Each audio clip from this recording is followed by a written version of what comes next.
घरभित्र बसेर धित मरुन्जेल रुनुहोस्, तर ढोका खोल्दा मुस्कुराउँदै ढोका खोल्नुहोस्। आदरणीय मन, यो संसारमा दुःख देखाउने यो जमाना छैन। जति तपाईले दुःख देखाउनुहुन्छ, जति आफ्नो पीडा अरूको सामु राख्नुहुन्छ, एकछिनको लागि तपाईप्रति सहानुभूति देखाए जस्तो त गर्छन्, त्यस पछाडि तपाईको त्यही पीडालाई, त्यही दुःखलाई, त्यही कमजोरीलाई टेकेर उनीहरूले तपाईलाई जीवनमा धेरै दुःख दिने गर्दछन्, तपाईलाई एक हाँसोको पात्र बनाउने गर्दछन्।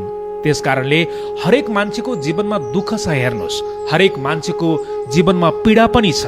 त्यो दुःख र पीडालाई अरूको सामु देखाउनु भन्दा नदेखाउनु नै बुद्धिमानी हुनेछ।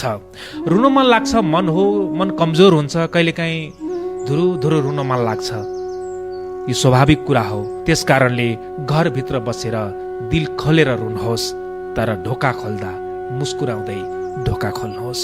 याद राख्नुहोस्, जसले तपाईलाई रुवाउन सक्छ, जसले तपाईलाई पीडा दिन सक्छ, चोट दिन सक्छ, उसले तपाईलाई सजिलै भुलिदिन पनि सक्छ है।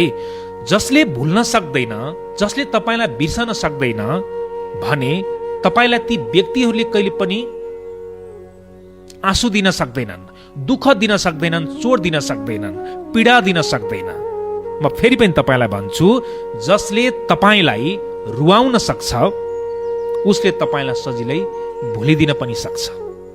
त्यसकारणले मान्छे चिनेर कसैसँग सम्बन्धमा अगाडि बढ्नुहोस्, अथवा मान्छे चिनेर कोहीसँग नजिक हुनुहोस्।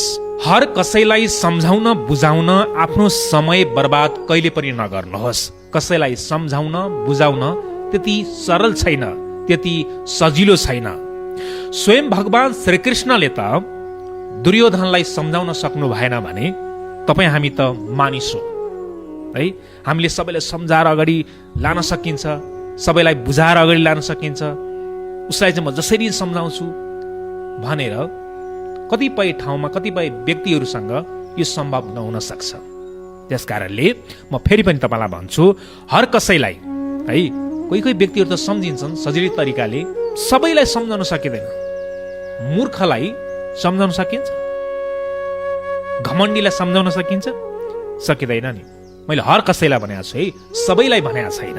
हर कसैलाई सम्झाउन आफ्नो समय बर्बाद नपार्नुहोस्, बर्बाद नगर्नुहोस् है।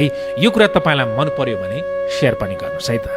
नबोल्दैमा कसैलाई बिर्सन सकिन्छ भन्ने त एउटा भ्रम मात्रै हो। हेर्नुहोस्, तपाईँ कसैलाई माया गर्नुहुन्थ्यो, कोहीसँग नजिक हुनुहुन्थ्यो होइन, कसैलाई अगाध स्नेह गर्नुहुन्थ्यो, माया गर्नुहुन्थ्यो।